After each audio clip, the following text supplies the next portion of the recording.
बिस्मिल्लाहिर्रहमानिर्रहीम। अस्सलाम वालेकुम नाज़रीन, प्रोग्राम आप देख रहे हैं 7 से 8 सना हाशमी के साथ। मुझे उम्मीद है कि आप तमाम लोग खैरियत से होंगे। मौज़ूआत मैं हमेशा कहती हूँ कि बहुत सारे होते हैं जिस पर हम बात करते हैं, ज़ाहिर है, लेकिन कल जो अंधोनाक अफसोसनाक वाक़या पेश आया, उसकी जैसे जैसे स्टोरी जिसको कहते हैं कि अनफोल्ड होती जा रही है, बहुत सारे हक़ाइक़ जो हैं वो मंज़र में दिखाई दे रहे हैं।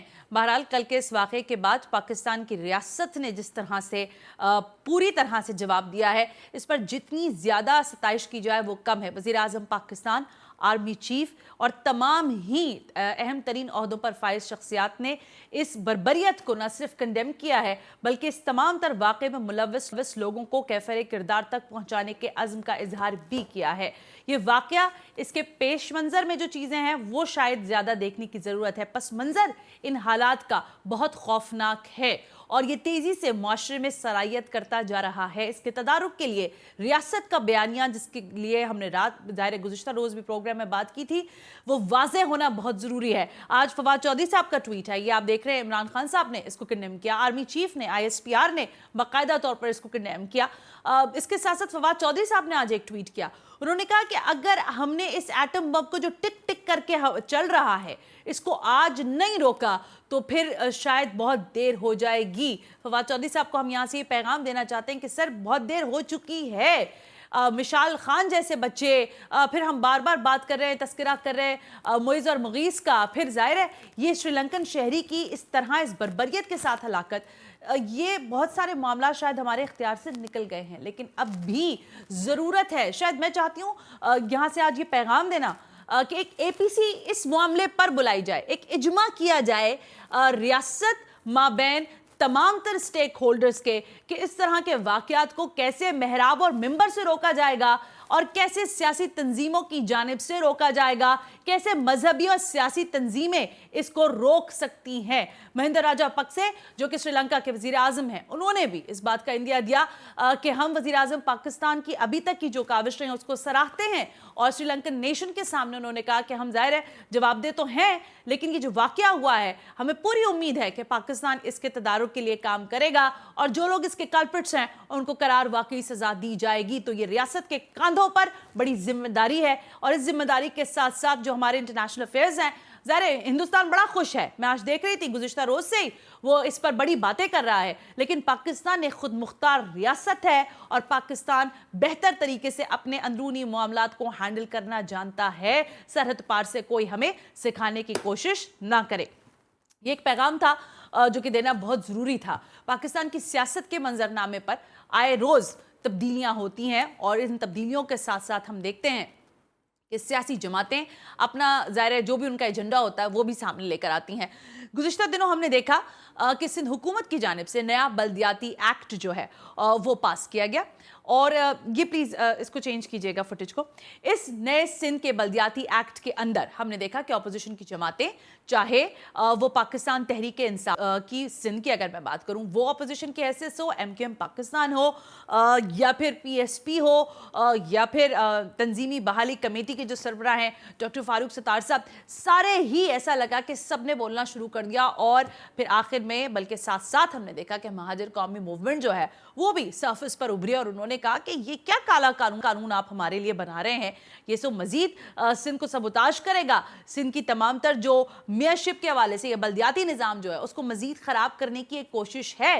लेकिन इस सारे तनाजुर में सवालात यहाँ पर ये भी खड़े हैं कि गुज़िश्ता दिनों हमने देखा, आप देख रहे हैं फुटेज में, डॉक्टर फारूक सत्तार साहब को पंजाब पहुंचे और मियाँ शहबाज शरीफ साहब से उन्होंने मुलाकात की है। उस मुलाकात के बाद प्रेसर भी किया।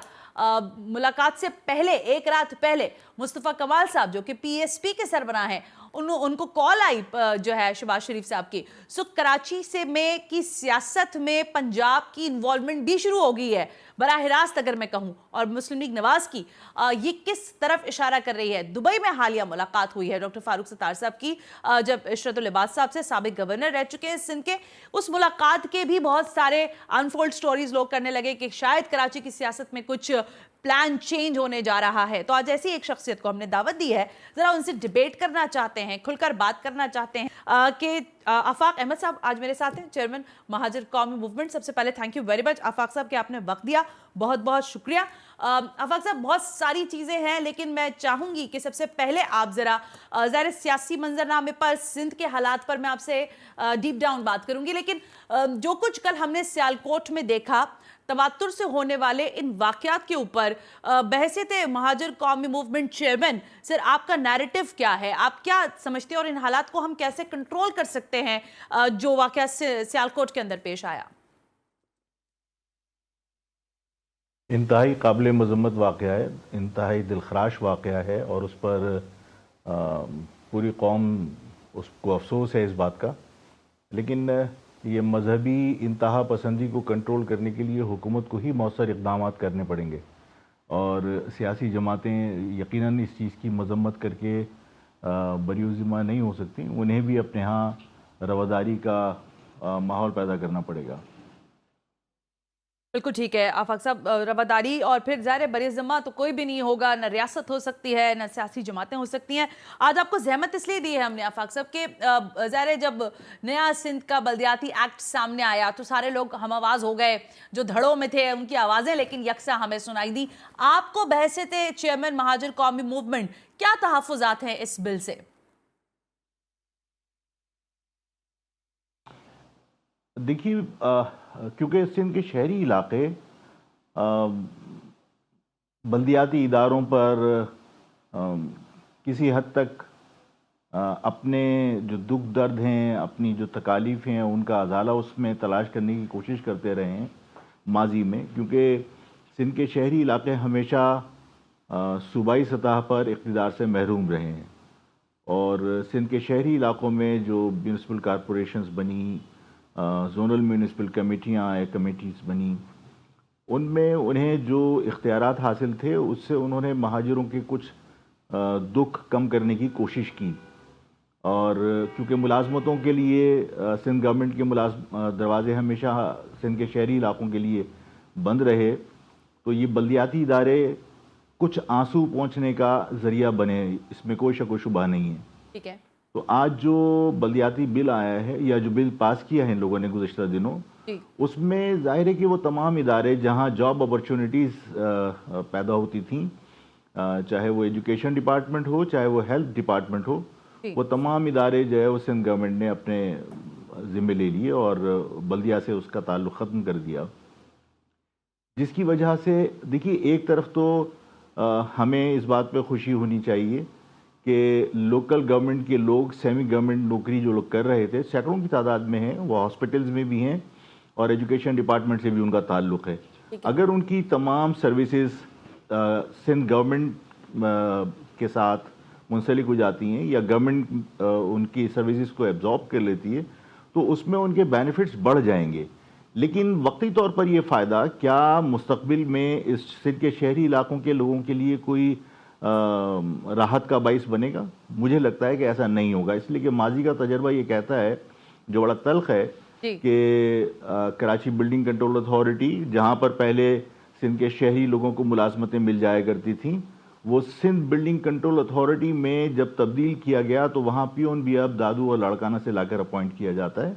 इसी तरह अगर तमाम इदारों को आप सिंध गवर्नमेंट के मातहत कर देंगे तो जो थोड़े बहुत मुलाजमत के मौके सिंध के शहरी इलाकों को लोकल गवर्नमेंट के थ्रू मिल जाया करते थे, वो उनसे भी महरूम हो जाएंगे। एक तो बहुत बड़ा नुकसान ये होगा। दूसरी ये है कि जो उन्होंने सीक्रेट बैलेटिंग करने का जो अंदिया दिया है, उसमें ज़ाहिर माजी में जो होता रहा है, सेनेट के अंदर वोट खरीदे जाते रहे, कौमी और सूबाई असम्बलियों के अंदर वोट खरीदे जाते रहे, तो यहाँ काउंसलर्स के फिर भाव लगेंगे, मंडी बन जाएगा और यहाँ पर लोग पैसों के ऊपर जब खरीदे जाएंगे तो जाहिर है कि उन पैसों की वसूली के लिए यहाँ करप्शन का बाजार भी पहले से कहीं ज़्यादा गर्म होगा और सिंध में तरक्याती काम होने की बजाय लोग इस बल्दिया को कमाई का ज़रिया बना लेंगे, जो ज़ाहिर सिंध के शहरी इलाकों का बहुत बड़ा नुकसान होगा। यही हमारे तहफ़्फ़ुज़ात हैं और हम चाहते हैं कि ये जो कानून पास किया है उस पर लोगों को एतमाद मिले और ऐसे तमाम कवानीन जो सिंध के शहरी इलाकों के मफादात के ख़िलाफ़ हैं उनसे गुरेज किया जाए। बनाने से भी, और अगर बने तो उनको तब्दील किया जाना चाहिए। ठीक है आफाक साहब, आपकी बात आ गई, लेकिन मैं आप जब कह रहे थे ना कि यहाँ पे करप्शन का बाजार गर्म हो जाएगा और बल्दियात में भाव होंगे, तो सिर्फ मुझे कहने दीजिएगा कि पिछले अदवार ज़ाहिर एमकेएम पाकिस्तान यहाँ पर थी, आपका स्टेक नहीं है, आप नई सीटें निकाल पा रहे हैं यहाँ से,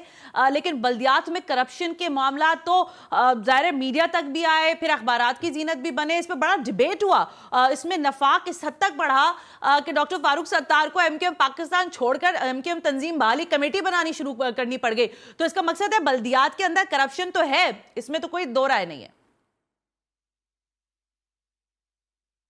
नहीं, करप्शन की मैंने कहा कि करप्शन बढ़ जाएगी, अच्छा। मैंने ये नहीं कहा कि माजी में करप्शन नहीं हुई। ठीक है, यानी करप्शन बढ़ जाएगी। अब ये बताइएगा कि जो इस वक्त ज़ाहिर पाकिस्तान पीपल्स पार्टी आफाक साहब नंबर गेम में सबसे बड़ी जमात है, बिल उन्होंने पास कर दिया। गो के नासिर हुसैन शाह साहब से मेरी बात हुई थी पिछले दिनों, तो फरमा रहे थे कि देखें ये कोई आसमानी सहीफा तो है नहीं, हम इसमें तरमीम कर देंगे, फिर ये कि कौन से जगह पर जाकर ज़ाहिर रोएंगे जो अभी तक तमाम अपोजिशन रो रही है। आपको लगता है कि अगर इसमें तरमीम हो जाती है तो फिर अब जो आवाजें आप लोगों की जानिब से उठाई जा रही हैं और अपोजिशन बाकी उठा रही है, तो वो मतलब सियासत बराए सियासत ही रह जाएगी फिर? देखिए, किसी भी गलत काम के ऊपर एहतजाज करना तो हमारा हक बनता है, और अगर कोई एहतजाज कर रहा है तो हम ये कहें कि भाई तुम्हारे एहतजाज की कोई वैल्यू नहीं है, और असेंबली के अंदर क्योंकि नंबर गेम के अंदर पीपल्स पार्टी जो है वो बहुत भारी है और किसी तरमीम को हम तब्दील नहीं करा सकते, तो जो जुल्म करें उस पर खामोशी इख्तियार कर ली जाए, ये कोई तरीका तो नहीं है। और ये तो मतलब मैंने 10 मरतबा कहा है कि इस सूबे में क्या इस मुल्क में अक्सरियत की बुनियाद पर फैसले होते हैं, इत्तिफाक राय पर फैसले नहीं होते। और जाहिर है कि जिसकी तादाद ज़्यादा है वो दुरुस्त समझा जाता है, और जिसकी तादाद कम है वो चाहे कितनी ही दुरुस्त बात कर रहा हो उसको गलत तस्वुर किया जाता है। जब आप मगरिब ज़दा जमहूरियत के ऊपर ईमान ले आते हैं और जब 49 और 51 के ऊपर फैसले होते हैं तो 51 दुरुस्त और 49 गलत होते हैं, और यही चीज़ हमें तरक्की से रोक रही होती है। हमें कोई भी फैसले जब हम असेंबली में कर रहे होते हैं तो हमें अपनी तादाद का जोम नहीं होना चाहिए, बल्कि हमें तमाम स्टेक होल्डर्स को एतमाद में लेकर इत्तिफाक राय से फैसले करने चाहिए। अगर हम कसरत की बुनियाद पर फैसले करते रहेंगे तो ये सूबे के लिए ही सिर्फ नहीं बल्कि मुल्क के लिए भी खतरनाक है। ठीक है आफाक साहब, बुरा ना मानिएगा इस सवाल का, लेकिन मैं पूछ इसलिए रही हूँ, देखें कुछ हर जमात की अपनी एक सियासी हैसियत होती है, उसको अहमियत दी जाती है, ना भी दी जाए तो बहरहाल वो अपनी हैसियत और अहमियत रखती है। लेकिन सिंध के मामलात में अगर मैं गलती पर हूँ तो मुझे बता दीजिएगा, तस्हीह कर दीजिएगा। अभी तक मैंने नहीं देखा कि पाकिस्तान पीपल्स पार्टी जैसी जमात ने भी आपसे किसी वक्त भी कोई राब्ता किया हो कि भाई आपकी अहमियत है, आप सही बात कर रहे हैं तो हमें बता दें। मतलब वो आपको गिनते ही नहीं है उस सियासी जमात में, या इवन दो मैं ये कहना चाहती हूँ कि वो मशावरत तो बहुत दूर की बात है, शायद इस चीज़ को अहमियत नहीं देते कि आप जो आवाज़ उठा रहे हैं कराची, हैदराबाद और बाकी तमाम अर्बन एरियाज के लिए, उसमें उस जगह नहीं उनको दिखाई देती आपकी। कोई बात नहीं, आज नहीं दिखाई देती, कल दिखाई देगी। देखिए, सियासत जो है ना ये बड़ा बेरहम जानवर है, ये ज़रूरत के ऊपर ही तमाम मामलात करते हैं। जब हम किसी जगह पर खेल बनाने या खेल बिगाड़ने की पोजीशन में होंगे तो तमाम लोग बात भी करेंगे और तमाम लोगों को बात सुननी पड़ेगी, और हम उसकी कोशिश कर रहे हैं। आफाक साहब, आप ही के लोगों का कुछ गिला है, वो ये कि लाइंस एरिया और लांडी से महाजर कौमी मूवमेंट निकल ही नहीं रही है, तो मेन स्ट्रीम फिर सिंध असेंबली तक 19 तारीख को आप भी आइएगा, है ना। देखिए, अगर आप मतलब किसी इस अंदाज में अगर आप बात करें कि मतलब ऐसा लगे कि किसी पॉलिटिकल पार्टी को रिप्रेजेंट कर रहे हैं तो मुनासिब नहीं है, लेकिन अगर आप ये कहें कि लाइंस एरिया और यहाँ से, तो 19 तारीख को जो जलसा है उसमें पूरे कराची के लोग होंगे, हैदराबाद के लोग होंगे, और आप भी तशरीफ लाइए ताकि आपको अगर कोई गलत फहमी है तो वो दूर हो। बिल्कुल ठीक है, मैं जरूर हाजिर हो जाऊंगी आफाक साहब। लेकिन ये फरमाइएगा आफाक साहब कि फिर ये 19 दिसंबर को जो आप एक बड़ा जलसा करने जा रहे हैं, इसमें क्या नुकात रखना चाहते हैं आप आवाम के सामने, और कौन सी ऐसी चीज है जो महाजर कौमी मूवमेंट के चेयरमैन की हैसियत से आप समझते हैं कि मोटिवेट कर सकती है कराचीइट्स को? देखिए, इस वक्त जो आवाम के अंदर मायूसी है, जो तासुर है कि ग्रुप्स बने हुए हैं और महाजर कौम जो है वो इंतशार का शिकार है, तो उस जलसे से मुझे उम्मीद है कि लोगों के इस तासुर को हम ज़ाहिर करने में कामयाब होंगे कि लोग मुंतशिर हैं। क्योंकि मैंने मुतअद्दिद बार ये कहा कि हमारे यहाँ हर शख्स अगर इमाम बनेगा तो इक्तिदा में नमाज़ पढ़ने के लिए लोग नहीं बचेंगे, اور یہی وجہ ہے کہ لوگوں میں یہ مایوسی تھی اور ہے کہ مختلف گروپس بننے کی وجہ سے انتشار کا اظہار ہو رہا ہوتا ہے یا انتشار کا تاثر جا رہا ہوتا ہے. تو اس جلسے میں، اور ہم نے سرجانی میں بھی جو پروگرام کیا تھا تو اس میں ہم نے یہی کہا تھا کہ اب آپ انتظار کرنے کی بجائے قوم کو اتحاد کا مظاہرہ کرنا چاہیے، بجائے اس کے کہ ہم یہ انتظار کریں کہ یہ لیڈرشپ جس کو ہم کہہ رہے ہوتے ہیں اور مختلف گروپوں میں تقسیم ہے وہ ایک ہو جائے.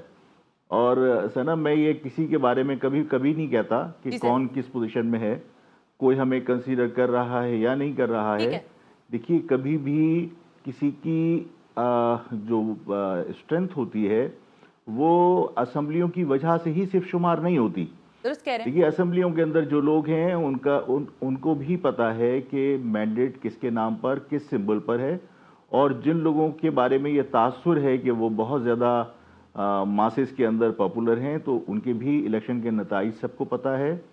اور الیکشن کے نتائج اگر ان کے اپنے کوششوں سے یا عوام کے اندر پاپولرٹی کی وجہ سے ہوتے تو ظاہر ہے کہ آج وہ کٹ پتلی کی طرح کام نہیں کر رہے ہوتے اس شہر کے اندر، چاہے وہ کسی بھی سیاسی جماعت سے وابستہ ہوں.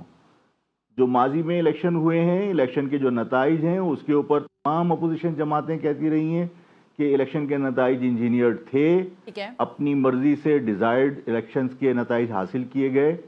تو اس میں پھر کہیں یہ تاثر نہ دیا جائے کہ مطلب آپ کہیں مینڈیٹ نہیں لے سکے. مینڈیٹ تو ظاہر ہے بہت سارے لوگ نہیں لے سکے. مولانا فضل الرحمان اللہ تعالیٰ نے جو الیکشن کے نتائج بنائے اس میں بڑی بڑی سیاسی جماعتوں نے جب یہ کہا کہ یہ انجینئرڈ الیکشن ہیں تو اس تاثر کو اب ختم ہو جانا چاہیے کہ الیکشن کے نتائج کی وجہ سے آپ کسی کی پاپولرٹی کا فیصلہ کریں گے. بالکل درست بات ہے. آفاق صاحب پچھلا پروگرام بھی جو میں نے آپ کے ساتھ کیا تھا ون شو، اس میں بھی بہت ساری چیزیں ہم نے بات کی تھی، لیکن اب ایک نئی چیز آ گئی ہے. ابھی آپ تذکرہ کر رہے ہیں انتخابات کا، پھر انجینئرڈ کی بات، اور کسی ایک پارٹی نے نہیں، پاکستان کی تمام پولیٹیکل پارٹیز نے یہی بات کہی جو آپ کہہ رہے ہیں. لیکن اسی کے تناظر میں اب سوال یہ ہے کہ پاکستان تحریک انصاف متعارف کروا چکی ہے الیکشن کمیشن آف پاکستان کے سامنے اور پاکستان کے عوام کے سامنے ای وی ایم مشین. کیا چیئرمین مہاجر قومی موومنٹ آفاق احمد صاحب ای وی ایم کو سپورٹ کریں گے یا نہیں؟ دیکھیے آپ کے ہاں تو بجلی بھی بغیر بتائے بریک ڈاؤن ہو جاتا ہے بجلی کا، اور آپ سسٹم کو کس طرح کنٹینیو کر پائیں گے. اور آپ کے ہاں تو پریزائڈنگ آفیسرز جو ہے وہ 48 گھنٹوں کے لیے 48 آورز کے لیے غائب ہو جاتے ہیں. تو آپ کے خود گورنمنٹ کی بہت ساری ویب سائٹس ہیک ہو جاتی ہیں، آپ کے سرکاری محکموں کی بہت سینسٹیو سرکاری محکموں کی ویب سائٹس ہیک ہو گئیں. تو یہ صورتحال، اور کہا گیا کہ امریکہ کے الیکشن پہ بھی اس طرح کے معاملات ہوئے جو بڑا یعنی ترقی یافتہ ملک ہے. ایک تو بات یہ ہے کہ وہ چیزیں ہیک ہو سکتی ہیں، دوسری اور اس میں بھی پروگرامنگ کی جا سکتی ہے جس پہ لوگ مطمئن نہیں ہیں.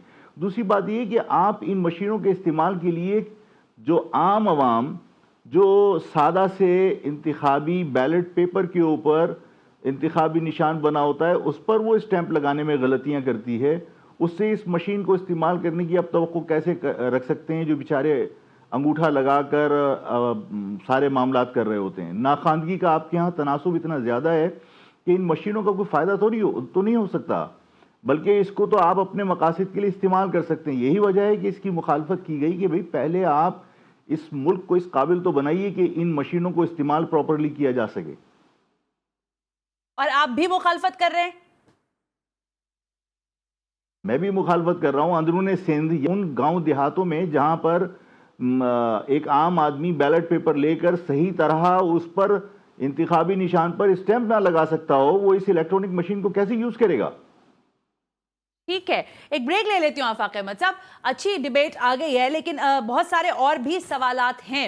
ظاہر ہے جب کراچی کے حوالے سے میں بات کرتی ہوں، سندھ کے حوالے سے بات کرتی ہوں، تو یہاں پر کراچی کا میئر جو ہے وہ صرف شہر کے 34% حصے پر کام کر سکتا ہے. اختیارات کو بڑھانے کی بات ہو رہی تھی لیکن یہاں تو اختیارات کم کیے جا رہے ہیں. اس پر کیا ہو سکتا ہے مشاورت کی سطح پر؟ دوسرا میں نے کہا کہ دبئی کی ملاقاتیں اور پنجاب میں ہونے والی بیٹھک کا کوئی واقعی کوئی سیکرٹ پلان بن رہا ہے یا نہیں؟ آفاق احمد سے پوچھیں گے right after this break. You watching 7 سے 8.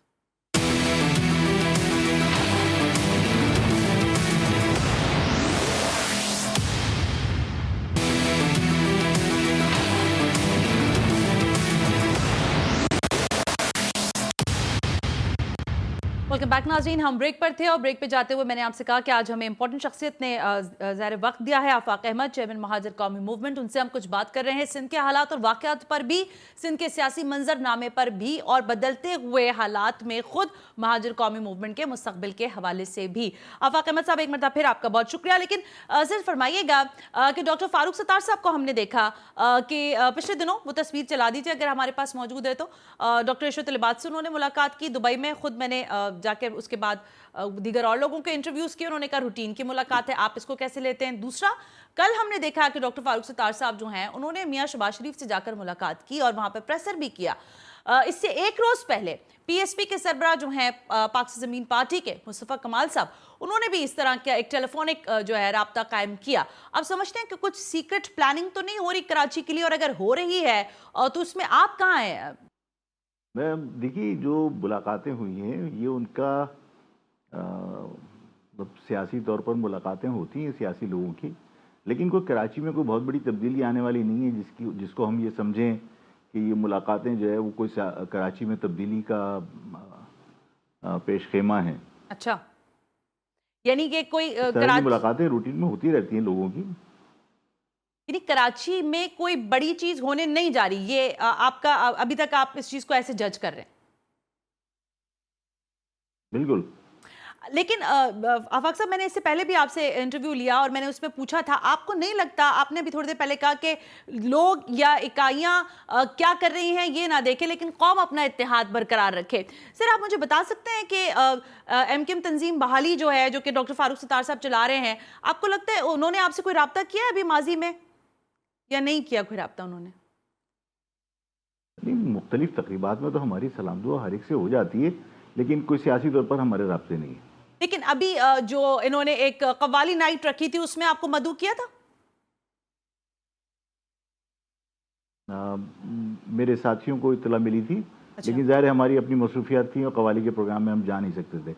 अच्छा, अब अगर मैं नेचुरल अलायंस की बात करूं तो नेचुरल अलायंस तो आप ही, जाहिर है आप तमाम तर धड़ों में तकसीम है, लेकिन नेचुरल अलायंस आप ही लोगों का है। हाथ अगर बढ़ाने की बात आएगी आफाक अहमद साहब, तो आप तो पाकिस्तान और कराची की सियासत की नब्ज जानने वाले हैं। फरमाए, मुस्तफा कमाल साहब का हाथ पकड़ा जा सकता है, डॉक्टर फारूक सत्तार को मजबूत किया जा सकता है, या बची कुची एमकेएम पाकिस्तान जो बहादराबाद में बहरहाल नेशनल असेंबली में सीट्स लेकर मौजूद है, उसके साथ कारवा को आगे बढ़ाया जा सकता है? मेरा ख्याल है ये सब आपस में एक दूसरे के राब्ते में हैं, और आप किसके राब्ते में हैं आफाक साहब? मूवमेंट के धड़े आप हुए किसके थे। राब्ते में हैं? देखिए, महाजर कौमी मूवमेंट आज नहीं बनी। महाजर कौमी मूवमेंट बहुत पहले की एक सियासी जमात है, सियासी तंजीम है, और जो मुत्तहदा कौमी मूवमेंट के अंदर धड़े हुए हैं ये अभी हुए हैं, जब 22 तारीख को अल्ताफ हुसैन ने कोई पाकिस्तान के ख़िलाफ़ बात की थी। उसके बाद इन्होंने अपनी वफादारियाँ तब्दील की और मुख्तलिफ धड़ों में ये तकसीम हुए। दुरुस्त है। अगर इनका कहीं इत्तेहाद बनता है तो जाहिर है कि इनको मुत्तहिद होना चाहिए। अगर आपस में आपका नहीं बनता इनमें से किसी के साथ? एक ही थी।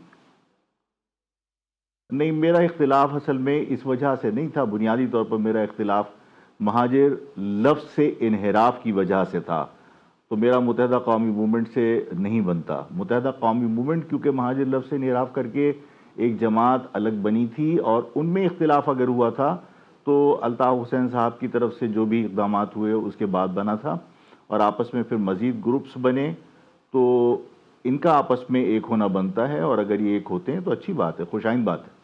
आफाक अहमद साहब, मुझे पूछने दीजिए ये सवाल। पाकिस्तान कराची की सियासत में बार बार जुमला दोहरा रही हूँ, कराची को देखने वाले, कराची की सियासत को जानने वाले बहुत अच्छी तरह जानते हैं कि यहाँ पर लसानियत की बुनियाद पर रोजाना लाशें गिरती रहीं, लोग लाशें उठाते रहे। महाजिर कार्ड का फायदा है, नुकसान है, आपको क्या दिखता है? मुझे मैं खैर फिर आपसे कोई सवाल कर लूँ, सवाल के जवाब में सवाल कर लूँ तो मतलब मुनासिब लगेगा नहीं, लेकिन मैं वजाहत करना चाहता हूँ जरूर कि जो कौमी धारी की सियासत करते हैं वो लोग भी लसानी सियासत ही कर रहे हैं। हमसे मुनाफकत नहीं होती, हम बराह रास्त लसानी सियासत का इकरार करते हैं और लसानी सियासत कर रहे हैं। जो कौमी धारी की सियासत कर रहे हैं, क्या वो اپنی اپنی قوم کو ریپرزینٹ نہیں کر رہے اور اس کے علاوہ کیا وہ قومی دھارے کی سیاست کر رہے ہیں، یہ آپ اپنے آپ سے پوچھیے۔ نہیں، آپ درست کہہ رہے ہیں، میں آپ کی بات سے اتفاق کرتی ہوں، چاہے پاکستان پیپلز پارٹی ہو، مسلم لیگ نواز ہو، پاکستان تحریک انصاف خود ہو یا دیگر اور جو ظاہر سیاسی جماعتیں ہیں، لیکن آفاق احمد صاحب، کراچی شہر کے لیے لوگ آپ کی طرف دیکھتے ہیں، آپ کو سنتے ہیں اور دیکھنا چاہتے ہیں۔ وہ کہتے ہیں، جن لوگوں سے ظاہر میرا رابطہ ہے، وہ کہہ رہے ہیں کہ آفاق احمد صاحب تو پبلک میں نظر بھی نہیں آتے، بہت کم ٹیلی ویژن پر انٹرویوز بھی دیتے ہیں، تو اگر وہ انڈلج ہو سکتے ہیں اس سسٹم کے ساتھ تو کیوں نہیں اپنے آپ کو سرفس پر لاتے؟ پھر دوبارہ تکرار سے سوال ہے، کوئی چیز روکتی تو نہیں ہے؟ نہیں، مجھے کوئی چیز نہیں روکتی، اور یہ بات کہنا کہ آپ پبلک میں کیوں نہیں آتے، تو میڈیا میں نہ آنے کا تو اب مطلب یہ شکایت جائز بنتی ہے۔ میں نہیں جاتا میڈیا میں، اس لیے کہ میرا مزاج اس قسم کا نہیں ہے کہ فوٹو بنواؤں یا میں بار بار میڈیا پہ آ کے چیزوں کو دہراتا رہوں اور مجھے جھوٹ بولنا پڑے، اور جب میں کوئی بات صحیح یا سچی کروں تو وہ مشکلات کا باعث بنے باقی لوگوں کے لیے، کیونکہ آپ لوگوں کی بہت ساری مجبوریاں ہوتی ہیں، لمٹس ہوتی ہیں۔ میں کوئی بات کہہ دوں آپ کے لیے پریشانی ہو، بعض اوقات تو جس طرح میری عادت ہے کہ میں کوئی بھی سیاسی آدمی ہو میں اس کے لیے صاحب کہہ دیتا ہوں، تو الطاف حسین کے لیے اگر میں کبھی کوئی بات کہہ رہا ہوں کہ بھئی الطاف حسین نے یہ غلطی کی اور الطاف صاحب کہہ دوں تو وہ بھی بعض اوقات مشکل ہو جاتی ہے۔ تو میں کیونکہ میڈیا کی طبیعت سے میچ نہیں کرتا میرا مزاج، تو میں تھوڑا سا اوائڈ کرتا ہوں، لیکن میں آپ کی شکر گزار ہوں کہ آپ نے ایک دفعہ پھر جی ٹی وی کو وقت دیا اور آپ نے میرے پروگرام کے لیے وقت دیا، میں آپ کی بہت ممنون اور پریس کانفرنس میں میں پریس کانفرنس کر کے اپنا موقف ضرور دے دیتا ہوں۔ ابھی گزشتہ دنوں پریس کانفرنس تھی، اس میں میں نے اپنی پارٹی کا موقف دیا، لیکن میں جو ٹاک شوز ہیں ان میں جو مزاج ہے چیخ پکار کا، وہ میرا مزاج نہیں ہے، میں نہیں کر پاتا۔ نہیں، اور یہاں پہ بھی آپ کو اسی لیے سولو رکھا گیا تاکہ چیخ پکار نہ ہو، تھاٹ پروسیس جو چل رہا ہے آپ کا اس پر ذرا ڈیبیٹ ہو سکے۔ یہ فرمائیے گا آفاق احمد صاحب کہ ظاہر بے روزگاری کی ابھی آپ بات کر رہے تھے کہ کراچی کے مختلف اداروں میں جو ظاہر موجود ادارے ہیں اس کے اندر کوٹا سسٹم، پھر ظاہر مہاجر لڑکوں کو وہاں پہ نوکریاں نہ ملنا، یہ ایک بڑا ڈیلیما ہے جو پچھلے کئی عرصے سے ہم دیکھتے آ رہے ہیں۔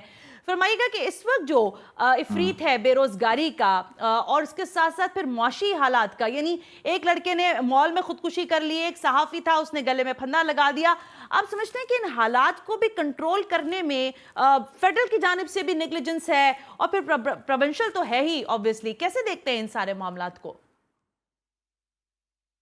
بالکل آپ درست فرما رہی ہیں، جو فیڈرل گورنمنٹ کی ذمہ داریاں ہیں مجھے لگتا ہے کہ اس میں وہ سنجیدگی کا مظاہرہ نہیں کر رہے، اور بار بار مہنگائی کو بین الاقوامی سطح پر جو تبدیلیاں آئی ہیں یا مہنگائی ہوئی ہے اس کو وہ جواز بناتے ہیں، اور پھر میں ان 3 سالوں میں مستقل یہ دیکھتا رہا ہوں کہ پیپلز پارٹی ہو یا مسلم لیگ ہو، انہیں ٹارگٹ کیا جاتا رہا ہے۔ ٹھیک ہے کہ کرپشن ہر جگہ ہوا ہے اور کرپشن کے اوپر جو بھی آپ نے ادارے بنائے ہیں وہ کارروائیاں کر رہے ہیں، لیکن حکومت کا فوکس صرف ماضی کی حکومتوں کو اور ماضی کی جو مین اسٹریم کی پولیٹیکل پارٹیز ہیں انہیں کرپٹ ثابت کرنے میں گزر گیا۔ ان 3 سالوں میں اگر وہ بہتر حکمت عملی بنا کے پاکستان کی اقتصادیت کو بہتر کرنے کی کوشش کرتے تو اس کے نتائج کچھ اور نکلتے اور عوام کے اندر جو تبدیلی کی امید پر ان کو ووٹ ڈالا تھا آئندہ کے لیے ان کی جگہ بنتی۔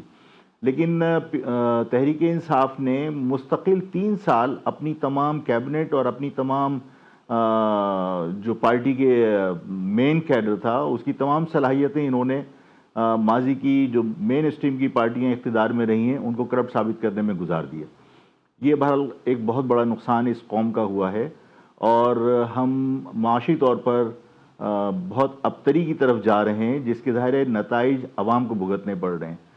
پیپلز پارٹی نے ظاہر شہری علاقوں کو بہت بری طرح نظر انداز کیا ہے۔ میں ماضی میں بھی شکایت کرتا رہا ہوں کہ جو 1 گریڈ سے لے کر 14 گریڈ تک لوکلی لوگ اپوائنٹ ہونے چاہیے تھے وہ دادو اور لاڑکانہ میں اپوائنٹ کر کے انہوں نے ٹرانسفر کیے ہیں کراچی، اور پھر وہاں ویکینسیز کریٹ کر کے وہاں دوبارہ سے اپوائنٹمنٹ کیے گئے۔ پھر ڈومیسائل کی جو اجرا ہے وہ انہوں نے کیونکہ ڈپٹی کمشنرز کے تھرو ہوتا ہے اور لوگوں کو قومیت کی بنیاد پر اوبلائج کیا گیا، جن کا تعلق یہاں سے نہیں تھا، انہیں بہت آسانی کے ساتھ یہاں کے ڈومیسائل جاری کیے گئے اور اس کراچی کے ڈومیسائل کو بنیاد بنا کر کراچی کے لوگوں کو محروم رکھا گیا ملازمتوں سے اور باہر سے آنے والوں کو نوازا گیا. تو یہ زیادتیاں تو ہوتی رہی ہیں یہاں پر اور اس کا تدارک ہونا چاہیے. اس لیے کہ یہ میں آپ سے پھر کہنا چاہتا ہوں کہ یہ صرف مہاجر قوم کا نقصان نہیں ہو رہا، یہ صرف صوبے کا نقصان نہیں ہو رہا. جس جگہ آپ کو تحفظ حاصل نہ ہو، جس جگہ آپ کے لیے معاش کے ذرائع میسر نہ ہوں، پھر وہاں آپ اس جگہ کے لیے قربانی عوام سے مانگیں، یہ آئندہ ممکن نہیں ہوگا. یہ ملک کے لیے خطرناک صورتحال کریٹ ہوتی جا رہی ہے. ٹھیک ہے آفاق صاحب، میں ایک بریک لے رہی ہوں. بریک سے واپس آ کر کچھ 2-3 سوالات ہیں جس کو ریپڈلی میں آپ سے پوچھوں گی. پہلا تو ظاہر ہے یہی کہ اگلا میئر کراچی کس کو دیکھ رہے ہیں. دوسرا اہم ترین سوال کہ الیکشنز ہوتے ہیں بلدیات کے، تو اس میں آپ کس طرح پارٹیسپیٹ کرنا چاہیں گے؟ اور پھر ظاہر ہے اگلی باری وفاق میں کیا پاکستان تحریک انصاف دوبارہ آپ کو سرفس پر دکھائی دے رہی ہے یا ابھی تک کی اس کی کارکردگی کی بنیاد پر آپ کیا کامنٹ کریں گے؟ Right after this break you watching 7 سے 8.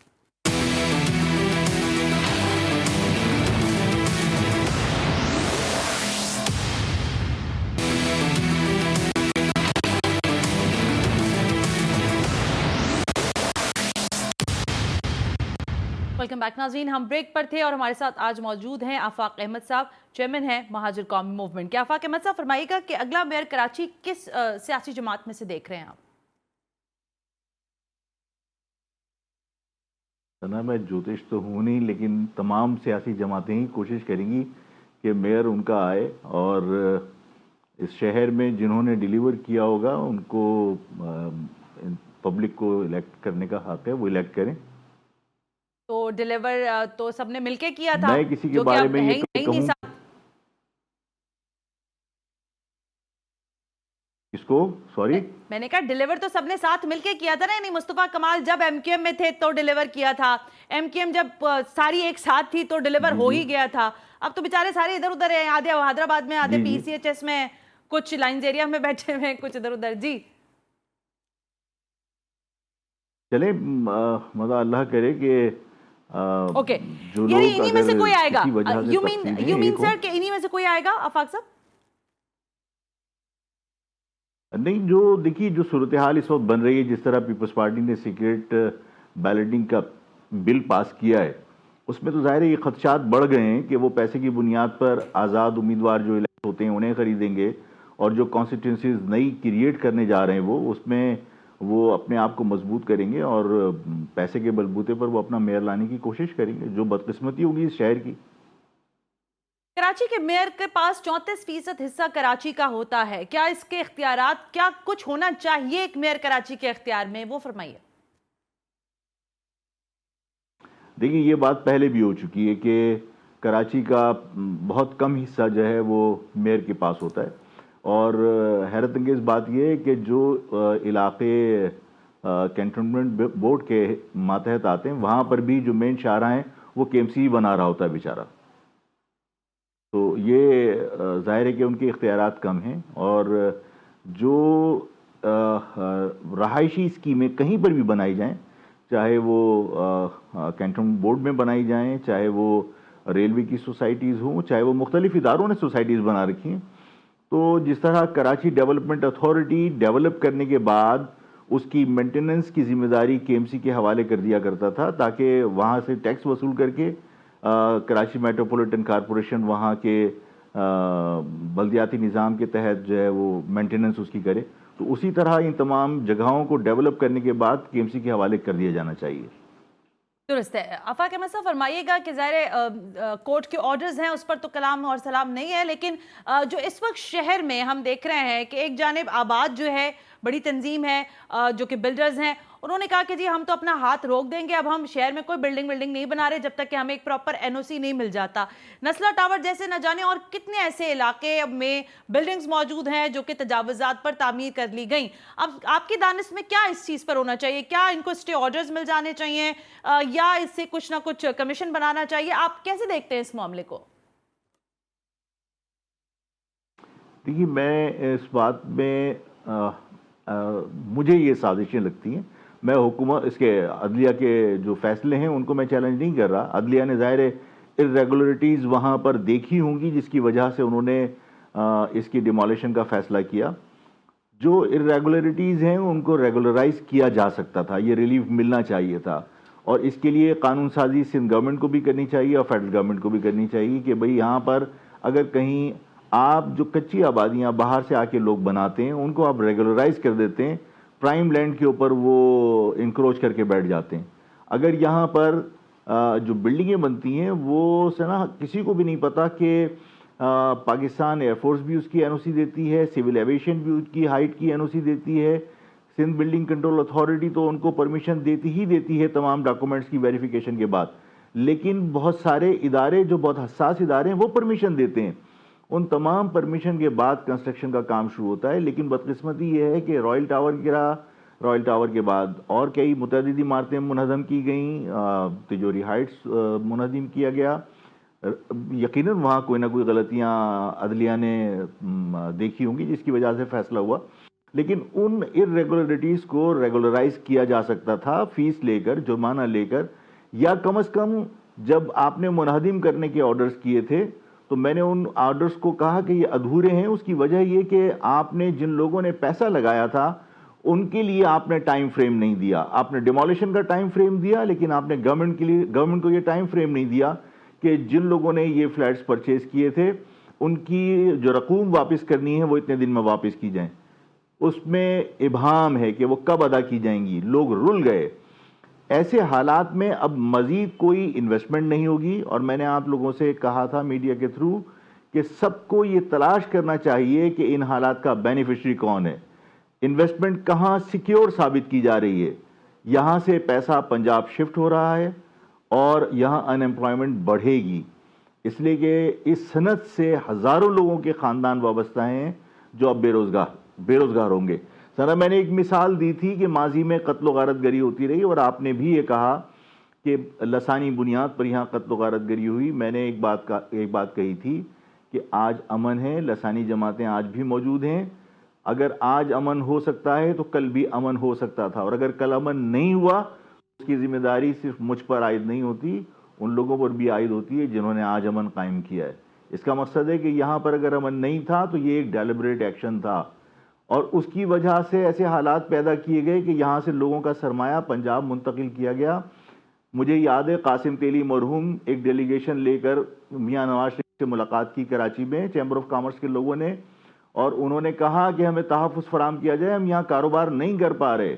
تو پرائم منسٹر نے کراچی میں انہیں تحفظ فراہم کرنے کی یقین دہانی کرانے کی بجائے ان سے یہ کہا کہ اگر یہاں آپ غیر محفوظ ہیں تو آپ آ کے پنجاب میں سرمایہ کاری کیجیے. آج جو حالات پیدا کیے گئے ہیں وہ بھی اسی لیے پیدا کیے گئے ہیں. ٹھیک, وقت بالکل ختم ہو گیا, ورنہ میری خواہش تھی کہ آپ اسی طرح ہمارے ساتھ بات کرتے رہتے اور کچھ حالات اور واقعات پر تبصرہ آپ کا سامنے آتا. لیکن آج کے لیے بہت بہت شکریہ آفاق احمد صاحب کہ آپ نے اپنا قیمتی وقت ہمارے ناظرین کے لیے نکالا. آج قومی موومنٹ کی گفتگو آپ سن رہے تھے, حالات اور واقعات جس چیز کی غمازی کر رہے ہیں اسی کا تذکرہ وہ کر رہے تھے. لیکن کراچی کی سیاست اور اس کی نبض کو سمجھنا پاکستان کی سیاسی جماعتوں کے لیے مشکل ہو رہا ہے. اس سیاسی خلا کو جو کہ کراچی میں موجود ہے کون پر کرے گا, اس کا فیصلہ مستقبل میں ہوگا. آج کے پروگرام سے ثنا ہاشمی کو اجازت دیجیے. اللہ حافظ.